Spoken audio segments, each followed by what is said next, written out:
स्वागत है मेरे इस न्यू यूट्यूब चैनल NIS गुरु में। आज हम पढ़ेंगे हमारे आसपास के द्रव्य। और द्रव्य होते क्या हैं। द्रव्य मीनिंग्स मतलब हमारे आसपास के पदार्थ। द्रव्य को पदार्थ ही कहते हैं। ठीक है। प्रत्येक चीज़ स्थान घेरती है। आपको पता ही है, कोई भी वस्तु है, कोई भी द्रव्य है, वो स्थान घेरती है। उसका अपना द्रव्यमान होता है। ठीक है, वह द्रव्य है। हमारे चारों ओर मौजूद सभी ठोस हैं, तरल, गैस, ये सब द्रव के बने हैं। वैज्ञानिक का विश्वास है कि ये जो द्रव्य हैं छोटे छोटे कणों के बने होते हैं, आपस में जुड़े होते हैं। और इन कणों को हम देख नहीं सकते, परंतु द्रव्य को देख सकते हैं। उदाहरण के लिए एक पुस्तक को हम देख सकते हैं, कार को भी देख सकते हैं, पत्ते को भी देख सकते हैं। ये द्रव है। पर ये जो पदार्थ या वस्तु द्रव्य जो बने हैं, ये छोटे छोटे कणों के बने हैं। वैज्ञानिकों का ये मानना है और ये सत्य भी है। ठीक है। और इन्हें दैनिक जीवन में हमें उपयोग ये आती हैं। ठीक है। हमें अब जब हम कहते हैं कि द्रव का द्रव्यमान होता है, तो जिसका अर्थ है इसका भार होता है। और जितनी वस्तु का द्रव्यमान होगा वह उतनी अधिक द्रव्यमान होगा और उतना स्थानीय घेरेगी, जिसका अर्थ है उसका आयतन उतना अपना स्थान घेरती है। जैसे जल, लोहा, सोना, कॉपर, एल्युमिनियम, ये सब उदाहरण है। और ये सब कैसे संभव है, अभी ये सब कैसे संभव है इसके बारे में हम पढ़ेंगे। मनुष्य, द्रव्य और प्रकृति के विषय में हमेशा सवाल उठता गया है। प्राचीन समय में ये विषय दो अलग अलग थे और इनका मत अनुसार हम पदार्थ को एक टुकड़ा लें और उदाहरण के लिए पत्थर छोटे छोटे टुकड़ों पर विभाजित करें। इन टुकड़ों को छोटे छोटे कणों में विभाजित करके प्रत्येक बार दोहराया जाता है। इसलिए होता है कि क्योंकि द्रव्य आवंटित, इसके अनेक आकार, टुकड़े, तोड़ा अथवा उपखंडों में विभाजित किया जा सकता है। और आधुनिक जो यूनानी दार्शनिक हुए, प्लेटो और अरस्तु ने, उन्होंने अपने अपने मत दिए, उनका विचार दिए। उनके अनुसार उपखंडों को बनाने की प्रक्रिया एक सीमित संख्या के लिए दोहराया जा सकता है। परंतु ऐसी स्थिति में आएगी जब एक प्राप्त छोटा कण आगे उपविभाजित नहीं किया जाता। उनका मानना यह था कि हम बार बार इसे विभाजित करके विभाजित कर टुकड़ों में विभाजित कर सकते हैं, पर एक ऐसी स्थिति आएगी जब हम उस कण को विभाजित नहीं कर सकते। और वो ये सत्य भी है। ठीक है। उनका विश्वास था विभाजित नहीं करते। द्रव्य के छोटे अविभाज्य कणों को परमाणु नाम दे दिया। और जो सबसे छोटे कण हो गए द्रव्य के, अविभाज्य जो नहीं होते, उन्हें परमाणु नाम दे दिया गया, जो ग्रीक भाषा शब्द से ओटोमस अर्थात अविभाज्य अंश से लिया गया। ज़्यादातर पिछले साल भी एक बार पूछा, पेपरों में अक्सर पूछा जाता है कि परमाणु होता क्या है, ये कहाँ से लिया गया है। तो आप बता सकते हैं कि ग्रीक शब्द का ये ओटोमस और विभाज्य से लिया गया एक शब्द है। और प्राचीन भारतीय जो दार्शनिक हुए, उनका भी अलग ये मत हुए, कनाद हुए, यूनानी हो गए। ठीक है। फिर उसके बाद जो आधुनिक विचार आया, वो जॉन डाल्टन का आया 1803 में, और द्वारा प्रवर्तित था। आज हम दो प्रकार के घटक, कणों, अणुओं के परमाणु की बात करते हैं। परमाणु एक मूलभूत इकाई है। इसका आधार द्रव्य सभी रासायनिक गुणों को समझाया जा सकता है। अणु द्रव्य के भौतिक गुणों को समझाने के लिए महत्वपूर्ण परमाणु को विस्तार के लिए वर्णन किया है। और आगे हम इसके अगले अध्याय में पढ़ेंगे, द्रव्य वाले मतलब परमाणु वाले चैप्टर में। ठीक है। हम अब पढ़ते हैं कि ये तीन जो ठोस, द्रव और गैस में ये विभाजित किया गया है, ये चर्चा करते हैं हम इसके बारे में। पहले आता है ठोस। ठोस वह लकड़ी का टुकड़ा, पत्थर, पेंसिल, कंप्यूटर, ये उदाहरण है। ठोस का आकार लेती निश्चित होता है। ठोस का जो आकार होगा निश्चित होगा, वह निश्चित नहीं होगा। ठीक है। हालांकि इसमें भाबल काम भी कर सकता है। ठोस में भाबल काम करता है। हम किसी वस्तु को धक्का या तोड़ मोड़ सकते हैं। ठीक है। उसका आकार परिवर्तित कर सकते हैं अपना भाबल लगा के। ठीक है। और उदाहरण के लिए हथौड़े का दिया इसमें गया है।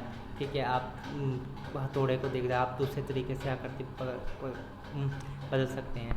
ठीक है।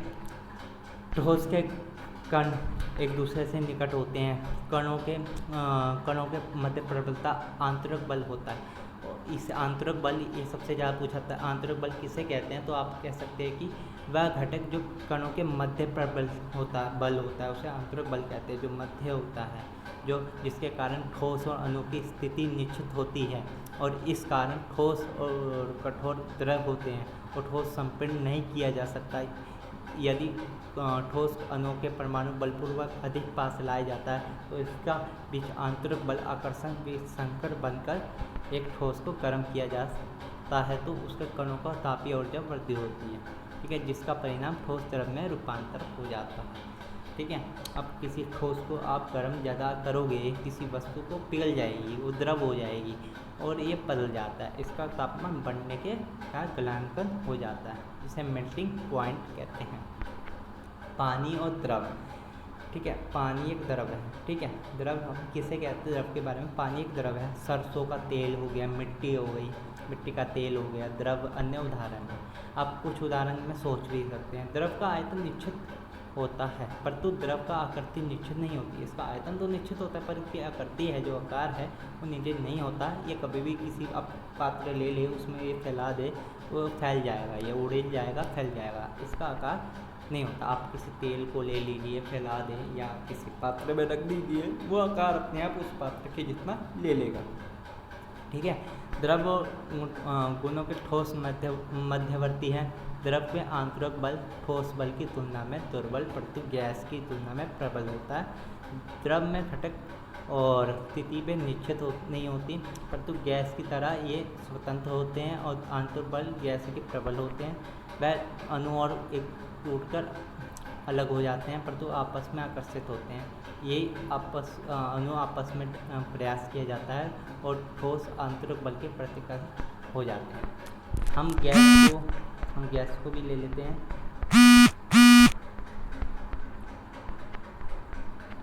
हम गैस को देख नहीं सकते। अब अगला गैस है और पवन चलती है, जैसे पवन चलना, वायु चलना, उन्हें महसूस कर सकते हैं, ठीक है।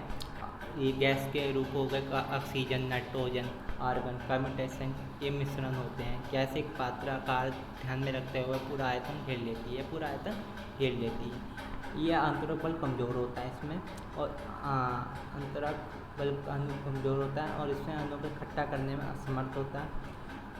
कमज़ोर और आणविक अणुकरण के कारण अणुओं के दूर रहते हैं, और क्योंकि अणु एक दूसरे से दूर रहते हैं तो गैसों में केवल निश्चित सीमा संपीड़न होने की सीमा में गैस के अणु का प्रतिशत बहुत अधिक होता है। तापमान गैस आयतन प्रभावित करता है। हम CNG के गैस के बारे में पढ़ेंगे। है जो CNG हमारे देश में पाई जाती हैं, भाग्यशाली हैं। तो CNG एक स्वच्छ ईंधन के उपयोग होता है। इसमें ऑटो रिक्शा, बसों के पीछे CNG लिखा होता है। हमारे रसोई घर, रसोई सिलेंडर, LPG संभव इसके लिए संपीड़न गैसों के संपीड़न होने के कारण उपयोग के उदाहरण हैं। अब ये आयतन डायग्राम दे रखा है। ठोस का अलग, ठोस आपस में इकट्ठे, देखो चैन वाइज है, ठीक है, तो ये मजबूत हैं, ठीक है, ठोस एकदम कड़क हैं, और द्रव आपस में दूसरे हैं। इसलिए ये ठोस निश्चित आयतन होता है, उच्च होता है, ठीक है।